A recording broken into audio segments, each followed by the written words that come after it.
You mentioned that your mother canned a lot of the meat. Did she can other things as well? Oh yes, she did a lot of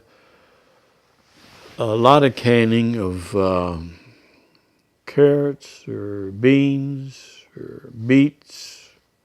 You know, most of us were not vegetable eaters, so But she always had a basement full of canned stuff. And in the fall of the year, I know that we'd get truckloads of peaches that would come to town. And all the neighbor ladies would call each other. The truck is in town, so they'd go in and buy peaches and pears and cherries and whatever. And she did a lot of canning of that too. How about pickles? And pickles. Pickles, I don't know, 2, 3 different kinds. And she had about a 10-gallon earthen crock. I don't know what those pickles were called, but she'd put those in and put a brine of some sort on them. My dad made a wood lid to fit over the top of this thing and had a rock to weight it down, so that they were always in the brine. And they were good. I don't know what they called them, though. But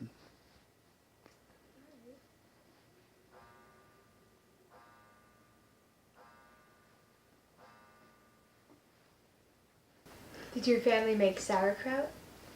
yes, we made sauerkraut. Do you remember how? You really want to know?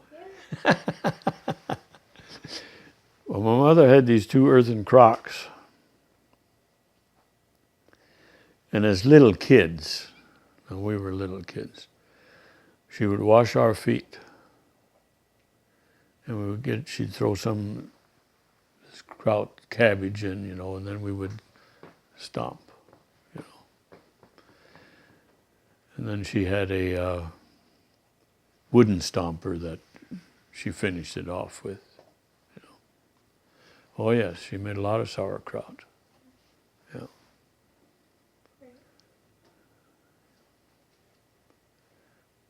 Is there anything else food related that your family made for themselves like that? I don't know. We had a big garden on the one farm we lived. Well, we had big gardens in both farms that I remember, but the one of them in particular, the second farm we lived on, uh, w- the land laid a little lower than what our windmill did, and it was close by. So we dug trenches and water the garden. So in the 30s, when it was so terrible dry, we still had tremendous gardens because we always watered them. And my mother was a real gardener. She loved the garden and her flowers. And Did you have to help in it? yes, I did, and I hated hoeing like every kid does, I think. I'd rather been out hauling hay, I guess, than hoeing in the garden, but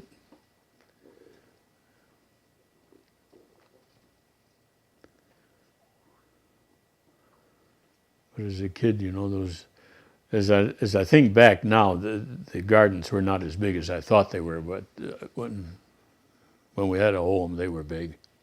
Of course, we raised our own watermelon, and that was always a great feast. We still love watermelon. What else did you raise? In the garden? Yep. Well, we had in the garden itself, be radishes and carrots and lettuce and beets and tomatoes, and then we had another patch that we would raise sweet corn on, that my mother also canned. And then we had a potato patch. Those were 2 different patches.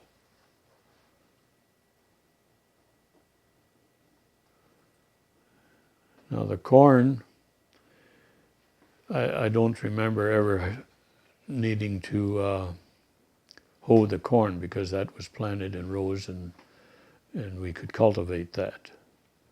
We had a one-horse drawn cultivator that would cultivate. The potatoes we had to hoe. And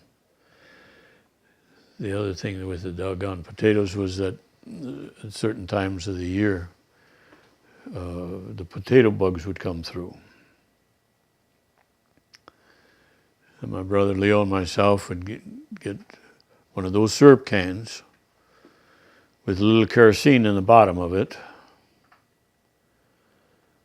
and a little stick, and we'd go out to the potato patch and we would knock those bugs down in that pail.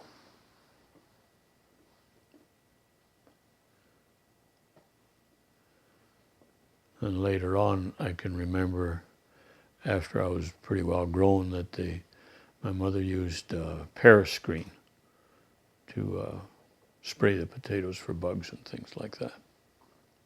But when I was little, we had to pick them off by hand, and that was a miserable job.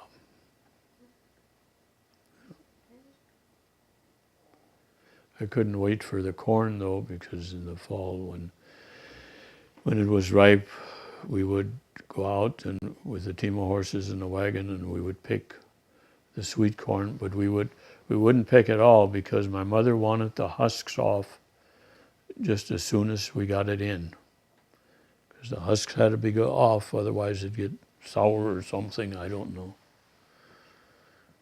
And then she and my sister would cut the corn off the cobs. And then we'd go out and get another load, and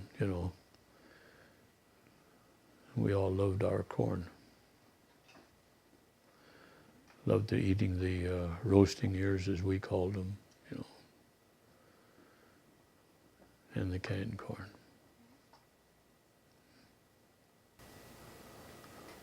So, what traditional German dishes did your mom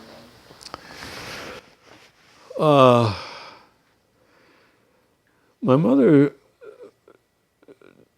made some German dishes. One of them was, especially on Fridays, she would make what we call Dampfnudler. Now, I don't know if you know what those are or not, but those, she would bake bread, and then she would cut off noodles, about the size of my thumb, or make them, that size. And she had a big roasting pan that she'd put grease in it or whatever, lard, I suppose, I don't know. And then she would also take potatoes and slice them like fried potatoes and put them in there until they got good and brown, and then she would put these noodles in on top of that and leave those until they got real crusty on one side, and put the cover on and leave it on until, I don't know, 20, 30 minutes, whatever. I kind of like that. But my dad was primarily a meat and potatoes man. And his boys pretty well followed his steps. It wasn't until after I got married that I learned to really enjoy some of the vegetables. So then what was your favorite meal growing up? My favorite meal growing up?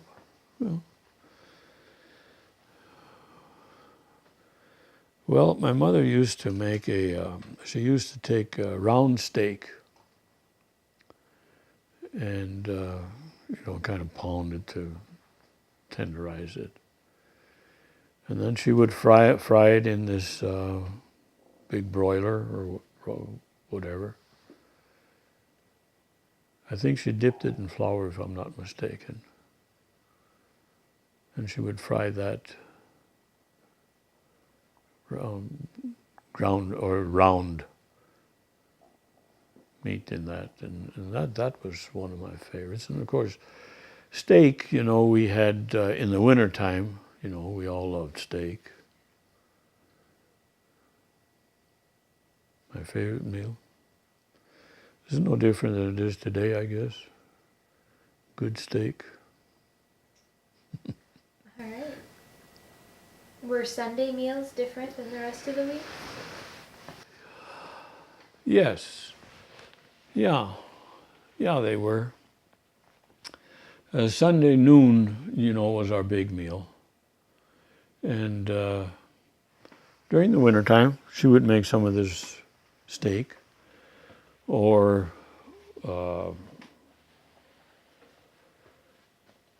sometimes canned chicken.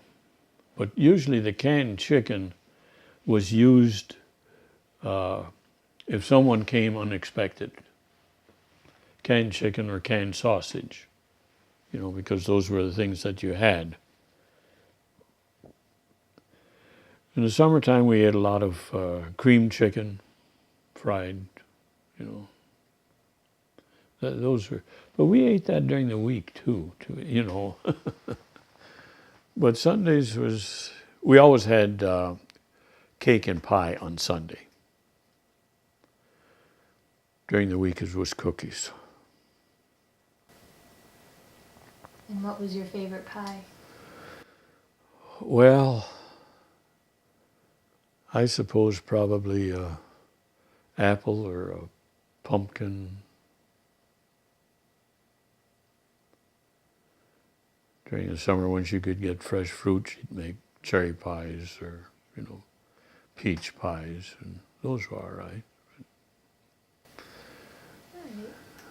Is there anything else you remember about food when you were growing up? No, except that we ate well.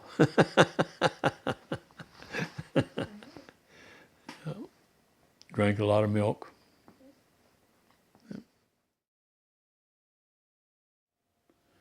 Well, getting back to my dad, you know, when he homesteaded, all he had was a saddle horse. And he bought the homestead rights from another fellow that had homesteaded for $50. And he borrowed another horse from this McGrath that he'd, you know, lived with to put in a crop, his first crop. And he tells me that he plowed it up with this saddle horse and this horse that he borrowed, and then went out and planted by hand. And he went down in the creek and cut branches off of the trees to make a drag out of it to cover the seed. And that was his first planting of his crop. And then he batched on that place for, I think, 3 years or 2 years. 2 years, I guess. And then he married my mother. And they had the 2 older siblings in this sod house. And we asked one day, you know, how in the world did you keep those kids clean in a sod house? And my mother said, oh, the sod house was clean.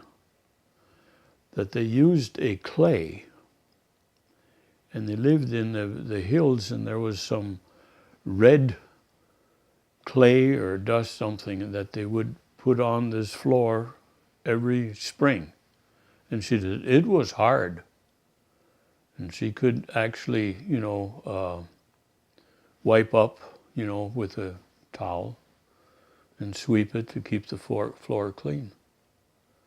But she did tell us one story about my dad, you know, when she first got there after they were married. And this sounds so out of character for my father, because my mother was very particular, but so was my dad. But anyway, she tells a story about she coming into the house, and this sod house, and he had a fry pan. Everything he ate was fried, you know. And he had a hook right next to the stove, and she said you could see the grease running down the sod wall. He never cleaned it out. He just used it and, hung it up. But anyway, she said that gives you an idea what shape the sod house was in when I got there. That's pretty much what I was going to add was the story about the sod house and how my mother found it. All right. Is there anything else about your family in general that you'd like to share with us? I don't know, I don't remember anything right now. And there were no members of your extended family that you were particularly close to? We didn't really associate a great deal, after I grew up at least, with the relatives of my father's. And my mother had one sister that lived in Glenallen, and I knew those kids as cousins. And they left after Willie and I were married, to be honest about it. And then I had another sister that lived at Mandan that had two girls, and we'd see them once a year or so. So, we didn't have a lot of close relatives that I associated with anyway. A lot of cousins that I never met, never knew. Yeah. Uncles and aunts too. Yeah. Okay. Well, can you tell me what church was like for you growing up? Well, we went to Mass every Sunday, and it was in the old Latin vernacular, and we all had our prayer books and followed, or supposedly followed, And as kids, one of the things I remember that was I find a little strange now, was that the women sat on one side of the church and the men on the other side of the church. And the young boys sat on one side in the front and the young girls on the other side in the front. And, I can remember the old priest, in some of the hell and damnation sermons that he gave, that, but other than that, we had a church fair every year. And Tell me about that? yeah, well, I can tell you about that. In the fall of the year, they would go from farm to farm because most of the people were farmers, although the church was in Glenallen. And they would have them donate chickens and cream and eggs and whatever else they would use for Sunday dinner. And people from town would donate money and whatever they could, And then on the church fairs were usually the latter part of August or first part of September, somewhere in there. And as a kid, I thought they were fun. They had little games, fishing wells, and all those sorts of things in the parochial school. They'd have the men would play cards down in the first floor, and they'd play bingo and all that sort of stuff. And the women, of course, had to do the cooking. I can remember my mother going in on a Saturday before and work all day, and then on Sundays she'd go in and, they'd get the dinner ready and they'd serve the dinner. And they always had a big dinner, chicken and noodle soup and chicken and beef and, same as they do now. And that was a fundraiser. And in 1941, I think it was, or 42, the priest that we had passed away, and we got a new fella. His name was Michael Messer. And he thought that it was an awful lot of work, the church fairs. And he came up with an idea that every family, if they donated, I forget what it was, $5 or $3, whatever it was, that they could raise more money than they could with a church fair, and they wouldn't have all the work. So that was the end of the church fairs. And other than that, I do remember that we had a tremendous choir. And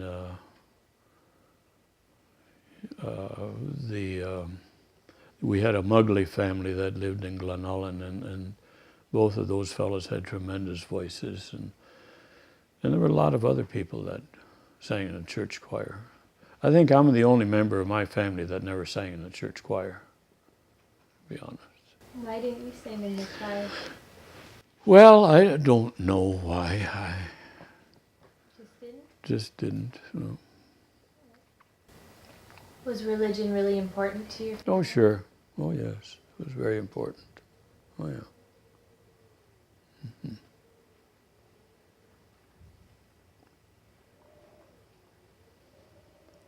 Can you tell me about First Communion? My brother Leo and I attended parochial school at Glenullen from Christmas for the balance of the year, and that's when we made our first Holy Communion. Did you have to go to classes for it?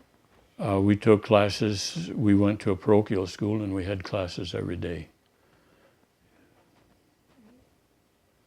I remember, I think it's the first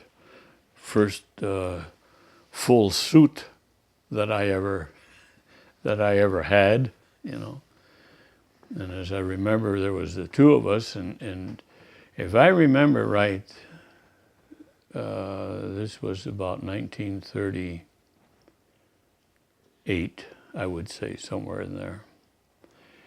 If I remember right, those suits were ordered from the Sears or Ward's catalog, and they cost, I think, $14.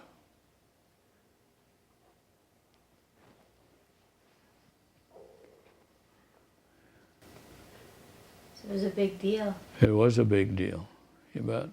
Did you I know my mother had to save egg money and cream money for months to buy them. Did you have a family celebration then? Yeah, we did. We had a dinner at my mother's sister, the only sister that she had that lived in Glenullen at that time. I had two older siblings that were going to high school. My oldest sister was graduated that year. I said 1937, it was 1936, I guess, because that's the year she graduated. And my other brother was graduated in 39, and they were going to high school, and we rented a room in their second floor.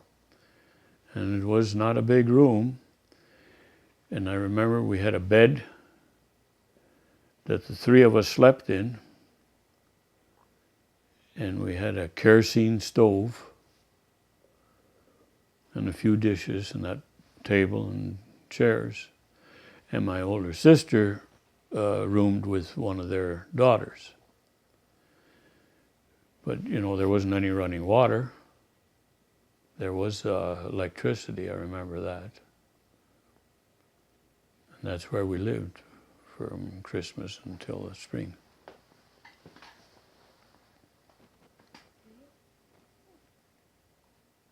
Were you confirmed? Mm-hmm. We were confirmed, I think we were confirmed the same year, I believe. They confirmed them young then. And I remember that we spent a week in Glenullen going to classes for that. I remember we were in town for a week going to the classes, and on a Saturday afternoon we were playing ball in the schoolyard. And the priest came and said he was going down to pick up the bishop and wanted to know if we didn't want to ride along down with him. So we drove down with the priest to the depot to pick up the bishop that was going to confirm us the next day.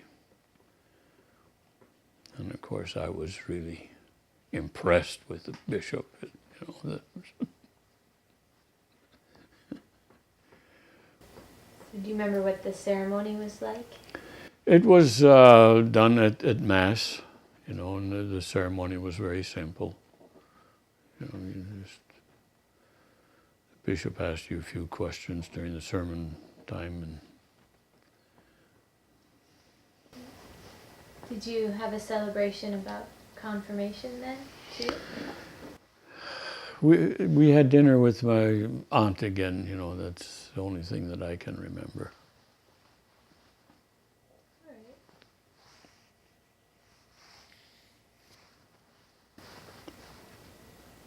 Do you remember anything else about church when you were growing up? No, not really. I remember that it was right after the Second World War that they remodeled the church. I remember that, But other than that, I don't remember a great deal. Well then, can you tell me what you remember about World War II? Well, I can remember World War II. I was 14 years old, and I had 3 older siblings. One of them joined the Seabees. The one fellow that lived in Illinois, and the fellow that lived in Montana was drafted into the Army Air Force. And the third oldest brother was going to college and had joined the Navy. And in the meantime, he ended up with an ulcer and spent some time in the hospital and was rejected. And I can remember it being a rather traumatic time. I remember we didn't have a radio that worked very well, and the bombing happened on a Sunday, and on a Monday we went to town. It was some church holiday. Oh, December the 8th, sure. And went to Mass, and then we went up to see one of my dad's siblings that had just moved to Glenullen. And they'd mentioned in church that we had been bombed. And of course we didn't know about it. Well, before we left town that day, my parents went down to the gamble store and they bought a radio with it was a wet pack, battery powered radio, because we had to keep up with the news. And it was very frightening, They'd been talking about it, but, to actually have it happen was traumatic. And then, of course, we had rationing of all sorts. Sugar, and I know my dad smoked, and, cigarettes were hard to come by. Tires, gasoline. We lived 6 miles out in the country, and we lived on a scoria road, and those were hard on tires. And my dad finally bought a set of recap tires and put them on that Model A that we drove. And they didn't last worth a darn, but, I can remember sugar rationing. They got coupons for everything. And a lot of times the coupons didn't do any good because there wasn't any sugar anyway, you know. And then the fellow that was in the Army Air Force was in during the entire war and never left the state of California and was never in an airplane. But the CB fellow was in Guadalcanal, and that was pretty traumatic. And I remember him coming home, and he had malaria. He was spent some time in a hospital in San Francisco before they left him out to come home. And when he got home, he had another attack, and the doctor, Glenullen, was a World War I vet, and we called him. And he came out every day to check on him. And he was home for about 3 weeks before he was well enough to send back to the hospital.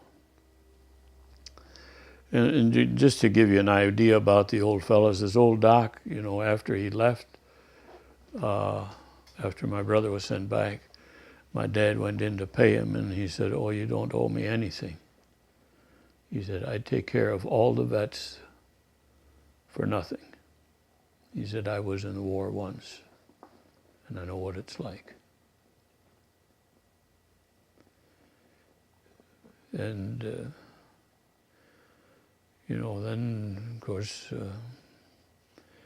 we followed the war on the radio every single day, you know, twice a day, and morning and evenings, and, you know, it was pretty tough. My third brother that had the ulcer never did get, you know, he after he got over his ulcer, he came home for a summer, spent a summer, ate graham crackers and drank milk, and then went to Portland. And he worked in the ship industry for, I forget, 5-6 months, something like that, and then got a job in a drugstore. And I was too young to be in the service at the time, and then after I was old enough, they decided they didn't want me anyway, so. They didn't want you? No. When I was about 15 or 16 years old, we were threshing at a neighbor's one time, and a team of horses ran away with me. And the floor, because we'd been hauling grain, was slick, and I couldn't stop them, and they just went, and the front wheel of the wagon hit a rock, and I went out over the front of that wagon, and I could see the horse's hoof and the wheel go right by but I hurt my elbow, and so that was the end of my military career.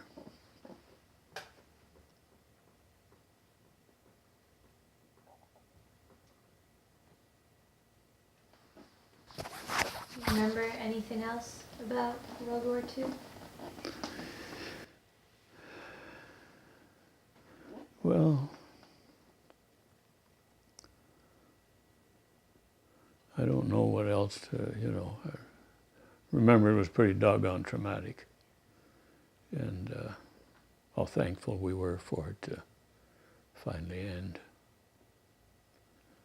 And of course, after it ended, that's when my parents had the whole family together for the first time.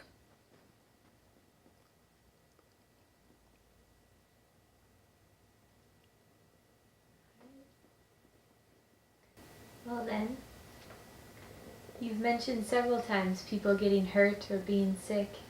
Can you tell me what healthcare was like when you were growing up? Well,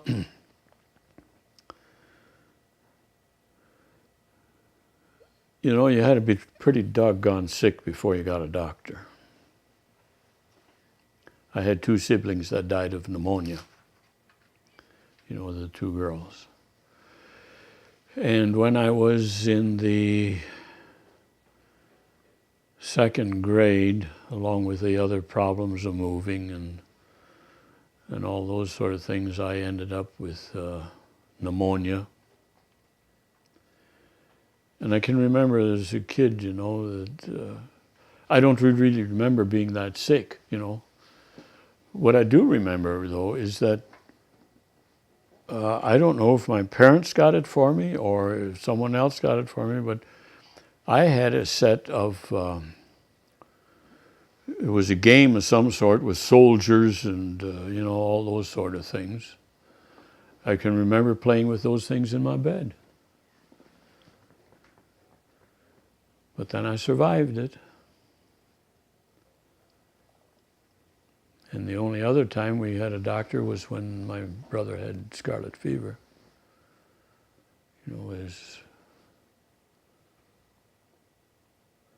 Well, yeah. There was another time later on, my older brother Leo and myself were, I mentioned my dad had a coal mine, and he had electric dynamite caps. And the wire on it was just ideal to make kites with. And my older brother made kites, and then he'd throw the caps away. Well, we were sitting in an old car one Sunday afternoon, and we were trying to peel the copper off of this electric dynamite cap. And then, the powder inside was all rainbow colors, and as we couldn't peel it anymore, so my brother Leo said, well, let's take it in the shop and put it in the vise. So we put it in the vise, and he took a hammer and hit it, and of course it went off. And the hammer went up through the roof. It grazed his eyebrow, and copper all over our face, our chest. It was in the summertime.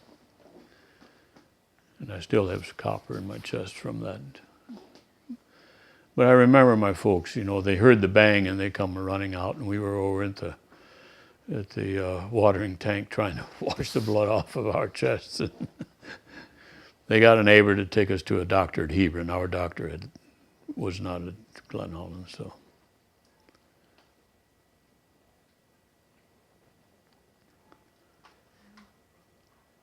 And the other thing, I can tell you about is my older brother that, was a little retarded and physically.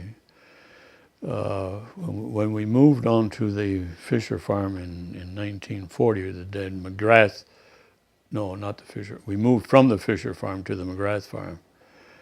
That same night we moved, he got sick. And one of my older brothers was home, and they took him to Hebron, and they sent him home, and the next day they took him to Bismarck, and he had a ruptured appendix. And he was in the hospital for a month or 6 weeks, but survived it.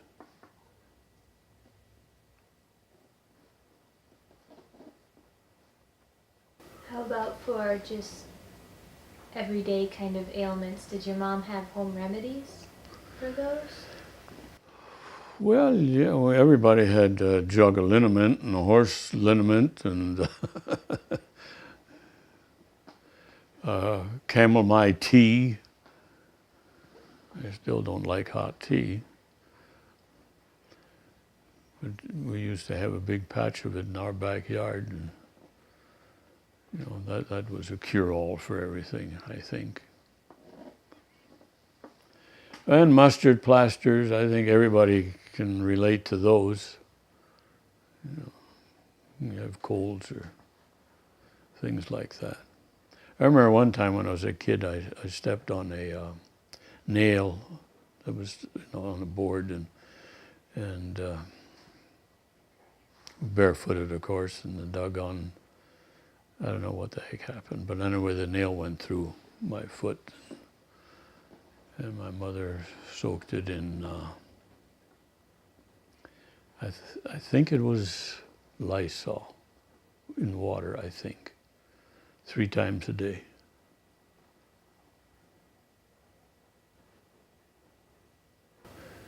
And it got better?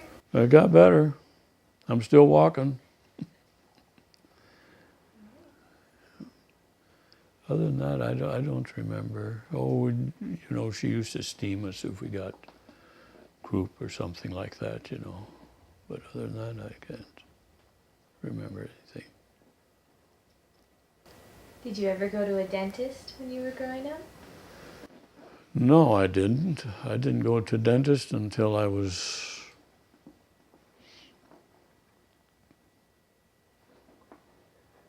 out of high school. I was working when I went to the first dentist.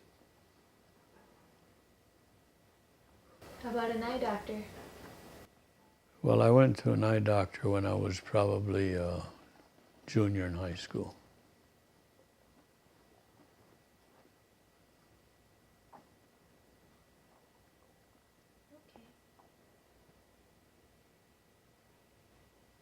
Is there anything else you remember about healthcare when you were growing up? Not really, except that my dad was really susceptible to colds. Of course, he was a heavy smoker.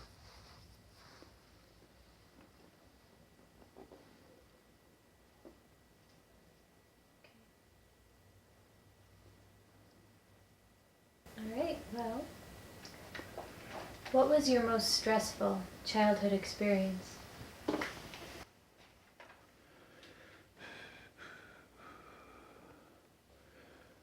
Well, I suppose probably the Second World War.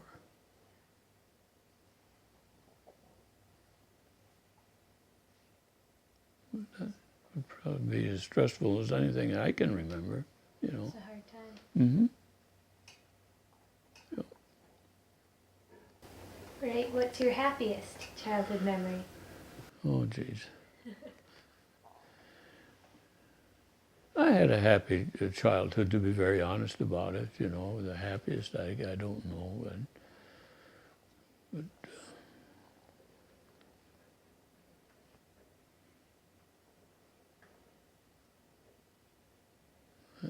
I can't put my finger on anything that was just outstanding. Okay. What was the most adventurous thing you did as a child?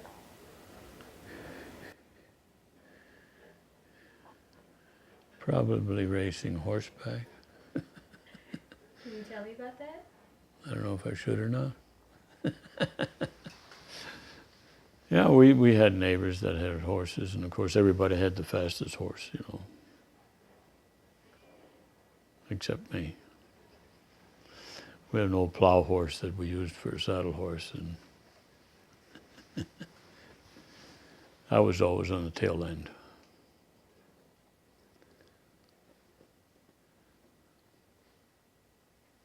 Did your family always keep a lot of horses? Well, during the 30s and the early 40s, yes, we kept at least 8 to 12 work horses. Because we did use a tractor. Well, we used them several years. We had an old Fordson, but it was not much good for anything. Do you remember getting the first tractor in your family?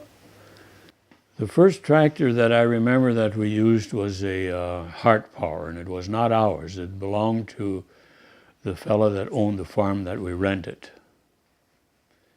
And I remember using that tractor 1 year. And then the following year is when we bought that Fordson tractor, but it all we could do with it was plow. And it had 2 mow boards, and that was really it. And for everything else, we used horses. And then during the war, my uncle had a tractor, my mother's brother-in-law, and he lived in town, but he farmed, and we used his tractor. And then my dad bought the International or McCormick during 1530. I remember buying that.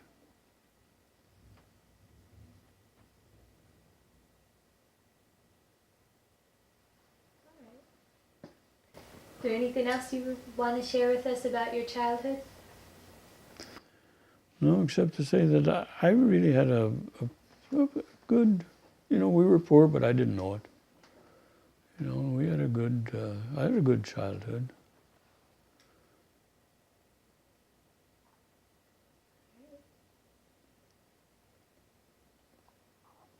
Then, how old were you when you started dating? Well, I was in high school. I don't know. Probably sophomore in high school, something like that, I suppose. And what was a typical date like?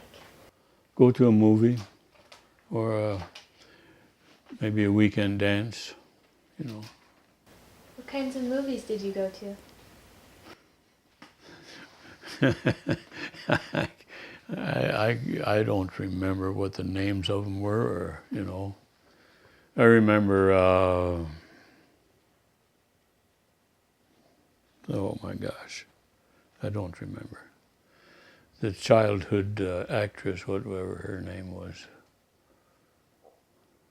Shirley Temple. Shirley Temple? Right. We were going to some of those. Did you ever go to westerns? Yes, they showed westerns. We only had one theater, and they'd show one movie a week. And a lot of them were westerns.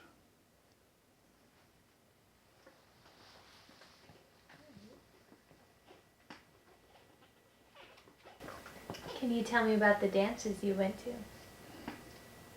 Yeah, the dances were held at the city auditorium, same place they showed the movies.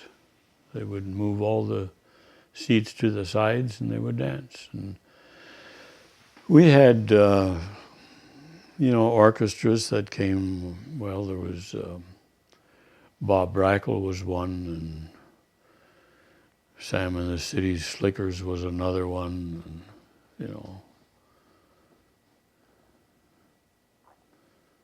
we would dance the night away and have a sandwich and go home. Did they charge to get into these? Oh, yes. Oh, yeah. I think they charged 2 bits or something like that, Yeah. Yeah, I used to get $1 to take my girlfriend to a movie,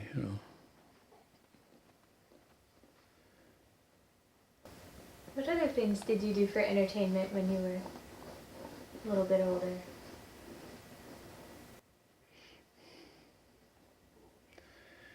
Well, in the summertime, we'd go swimming quite a bit. We had a big creek that run through our pasture.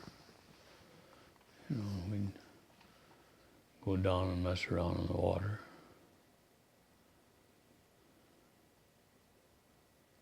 Ice skating in the wintertime. Creek was right behind the house, about 50 yards or so. We used to skate from one neighbor's to another and make popcorn and stuff like that.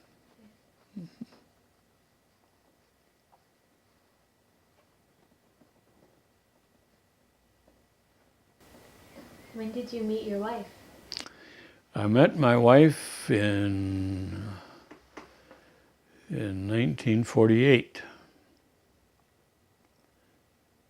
I was working at the Curlow Elevator and Lumber Company, and I told him I was going to be leaving. And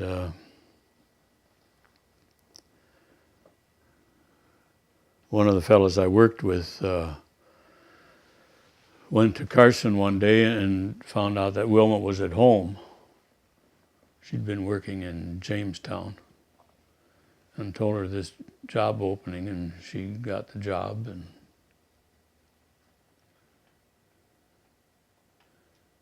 I trained her for the job, and I've been trying to train her ever since.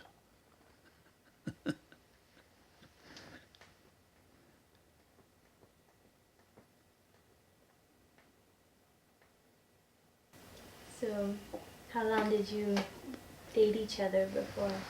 About 6 months.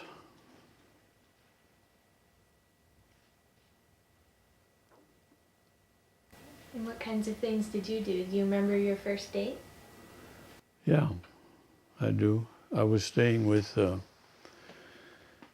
some friends of ours at Glenullen, and they were going to a dance on a Saturday night, and I was sitting alone. He said, "Hey," he said, "Willie's in town. She's by herself. Why don't we give her a call?" Which is what we did, and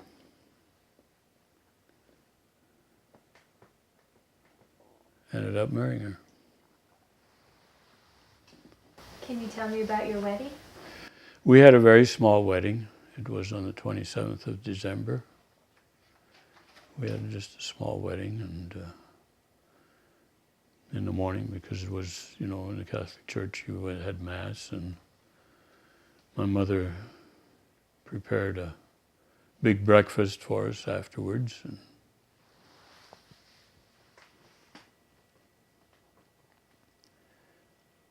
what year was that? 1948. Do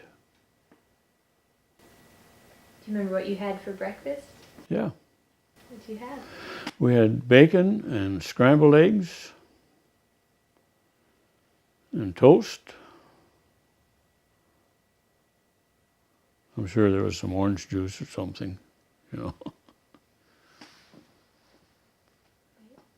Remember anything else about your wedding?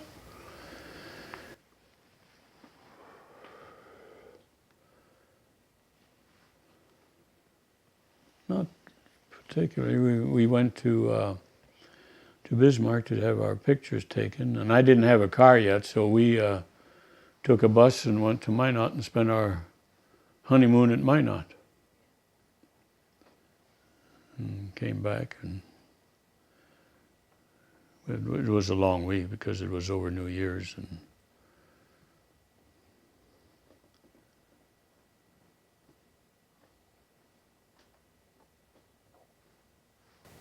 Did you have a reception or a dance No. or anything? No. Did your families attend the wedding? My sister that lived in Dickinson came to the wedding. The rest of them were all gone, So it was the only family at home that would attend it.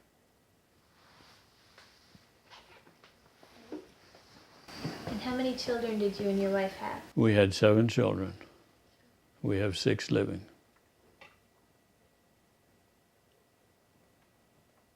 And how long have you lived in Dickinson? We've lived in Dickinson since June 1st of 1949. So where did you live for that 6 months? We lived at Glenullen.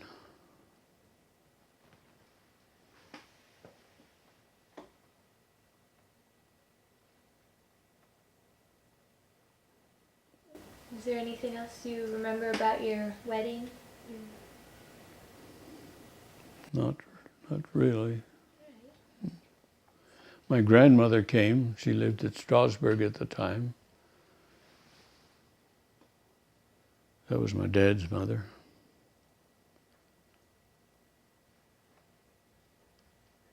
Did you see her often? No, we'd see her once a year.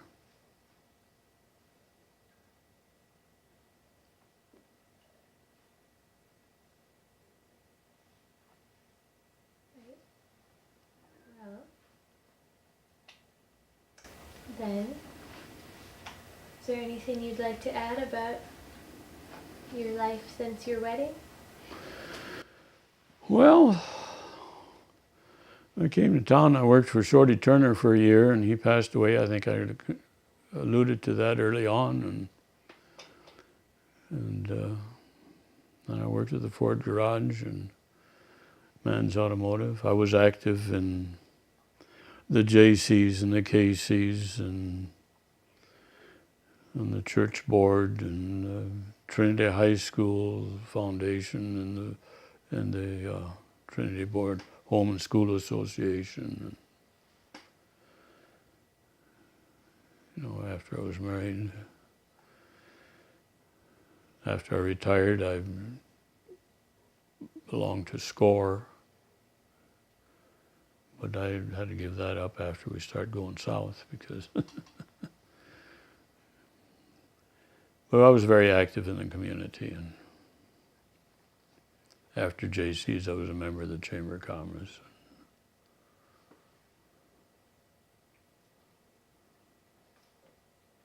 I was on the St. Joe's Hospital board, governing board for 12 years. I don't know what else. All right. Why do you think it's important to share your life story? Well, I think it's important because as I look back at my parents, I have a whole ton of questions that I would ask them now. But they're gone, so.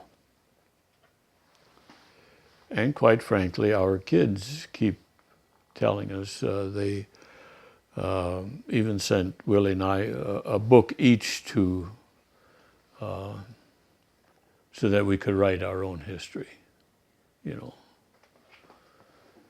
So our own kids have been trying to influence us to share our history. Yeah. And I think it's important that we do share that, because the old saying goes, if you don't know where you came from, how do you know where you're going? It's probably, But basically that's the reason I want to share my life's histories with my kids and my grandkids and beyond that. I know I try to, I have no idea about my grandfather, and that bothers me, Of course, I know they didn't have the means in those days to share the way we do now.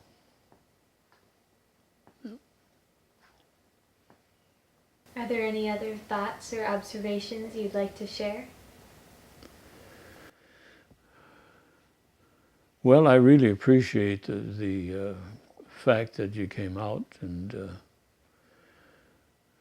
took an interest. When they first called, I said, no, I didn't have anything to, And then the second call, I said, well, maybe I do. And my friend Cora Tchaikovsky really was quite an influence. And I thought, well, I'll tell them what I can and what I know, and what they do with it is up to them. Well, we're really glad you did. We really enjoy doing this. Well, I thank you very, very much, both of you, for taking the time to come and visit with me. And well, thank you for sharing your stories. You're very, very welcome. Thank you.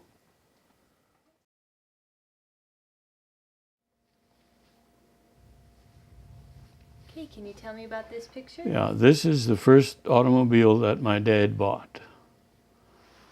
And that's my dad, my older sister Eva, my brothers Pete, George, and Tom. It was a 1926 Model T Ford. And the story is that they hassled a half a day over $25. They wanted $375, and my dad said, I'll give you $350.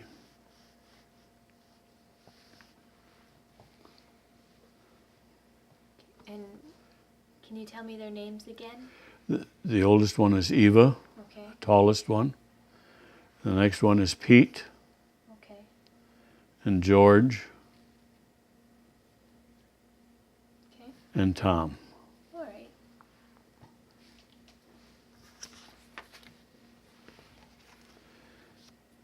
This is a photo of my dad taking kids to school with a bobsled. I don't know just what year that was, but we lived a mile from school, and when it was real cold in the wintertime, why, he would give us a ride in the morning and then come and pick us up in the evening. I don't know who the kids are, you know, really.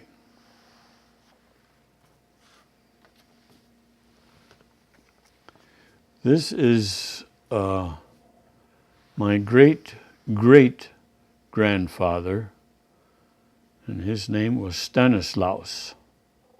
Can you spell that for me? Stanilaus. Okay.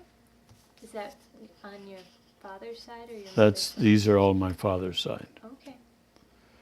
And this is another picture of Stanislaus and his second wife.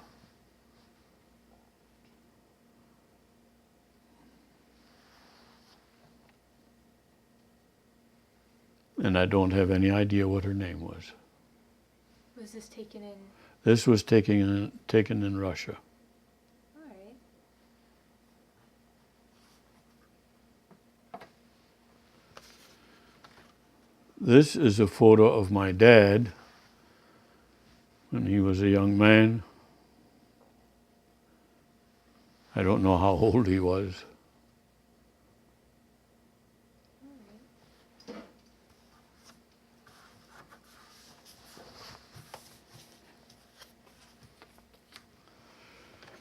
This is a photo of my great uncle. And his name was Boehm, Philip Boehm, Boehm. And that's his military photo In Russia? in Russia. This is a photo of my grandmother. And her name was Josephine Boehm. And then she married my dad's father, and his name was Philip Helfrich. And then when he passed away, she married a fellow by the name of Caspar Schaefer. She lived to be 94 years old. This is a picture of my mom and dad. Could be in the garden, it looks like to me. Sunday afternoon, probably.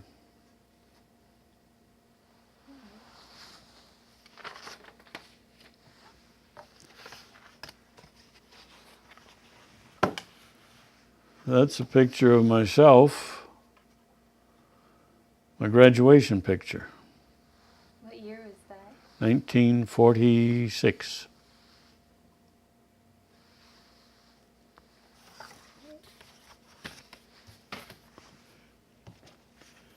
This is a photo of the house that my mother grew up in.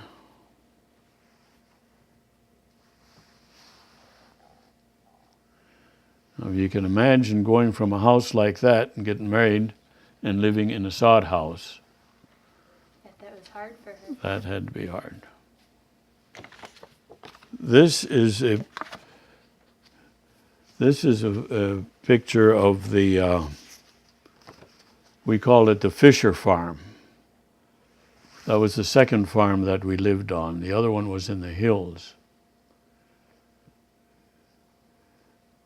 This is the one you rented? This is the one we rented for 7 years.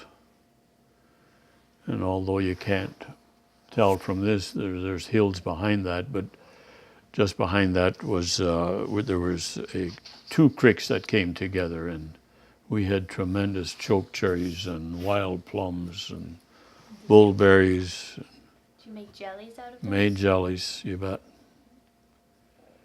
This is a photo of the house on that same farm. All right.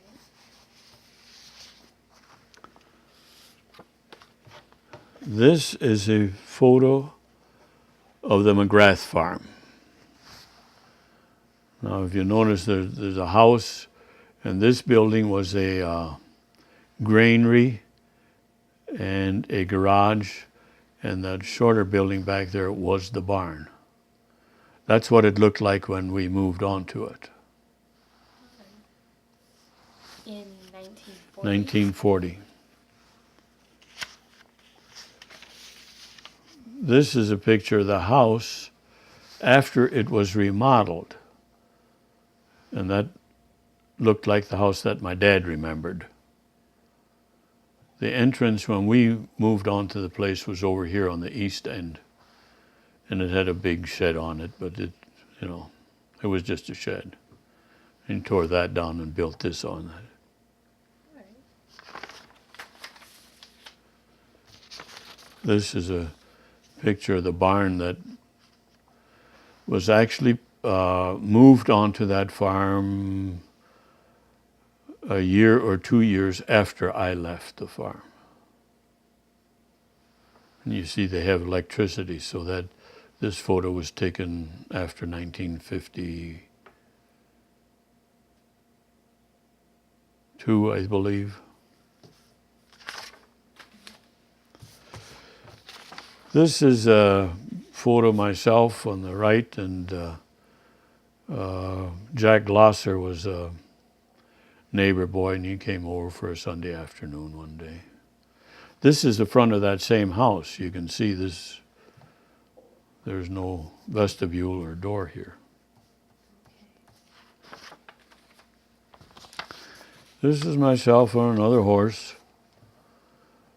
This is the horse that I rode to high school on. Do you remember its name? Chester. And I would start in the morning at a trot, and it would trot all the way into town. We rented a barn in town and took some feed.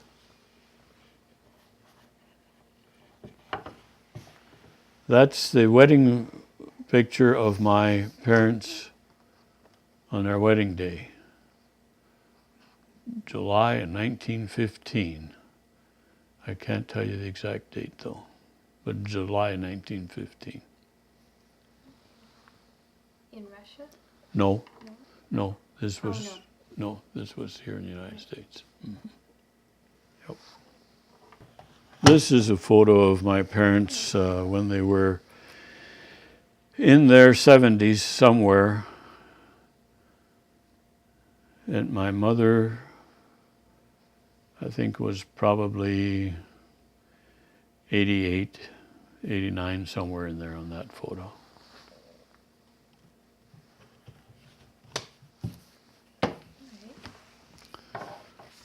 This is a picture of Wilma and I when we got married.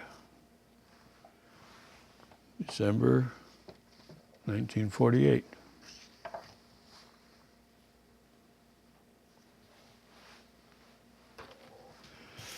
There's another photo of Willie and I with our kids in Sacramento when we were visiting one time, decided we were all going to have our photos in chambray shirts.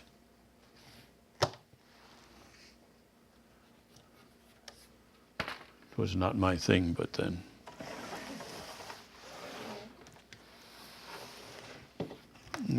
Okay. I don't know how you want to do this, but this is Wilma and I with our oldest daughter. Okay.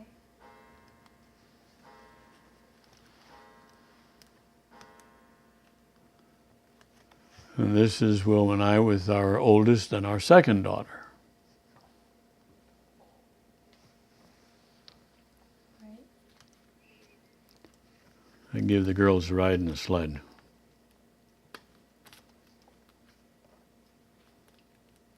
How many daughters did you have? We had 5 daughters, have 5 daughters.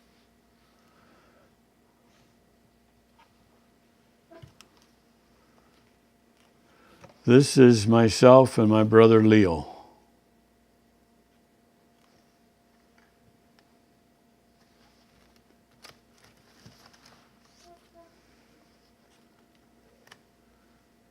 This is a family picnic or something. This is myself with my aunt Lena Metz that lives in, or did live in Canada. She came back to visit one time. This is my mother, her sisters Lena and Rose. Which is which? The second one is Aunt Lena. She's the one that lived in Canada. And this is Aunt Rose, and they lived in Glenullen until 1948 when they moved to Spokane. This is my dad with one of their famous saddle horses. My dad and mother with three of my brother's kids. This is my mother, taken back in the hills. I can't tell you which one of the kids they are, though. All right.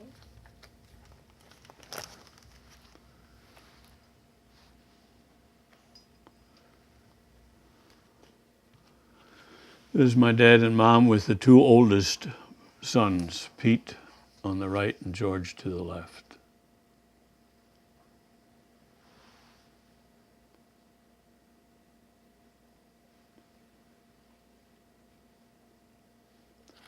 This is another one of the four older siblings. My sister Eva, Pete, George, and Tom.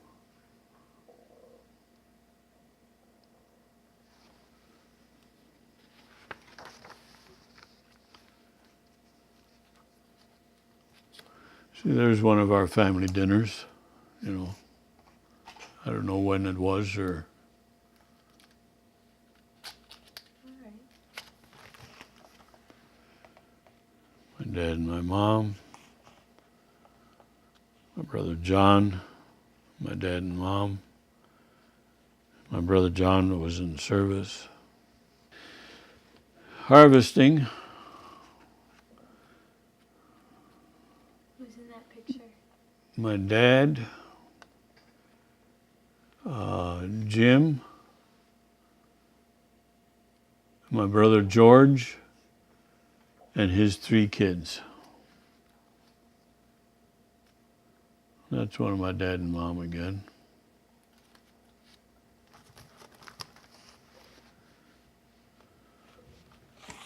My dad sitting on the binder with my brother Jim and brother George.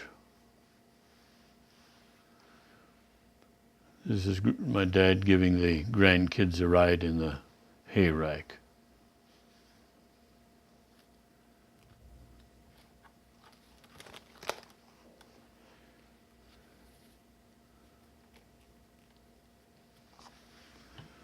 This was the first big tractor they bought. That was after I had left.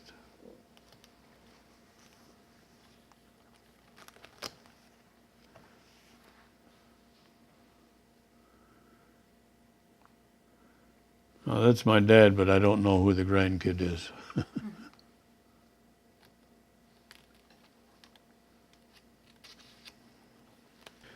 This is my brother Leo and myself when we made our first communion. With your special suits. Yep.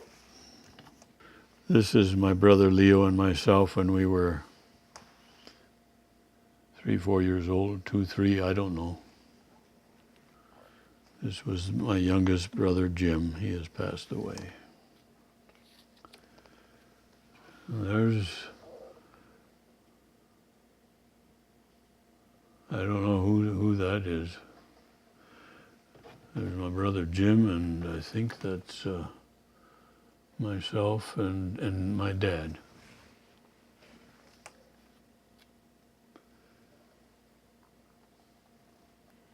My dad was always building something. He built a coaster wagon, called it the Helfrich Deluxe.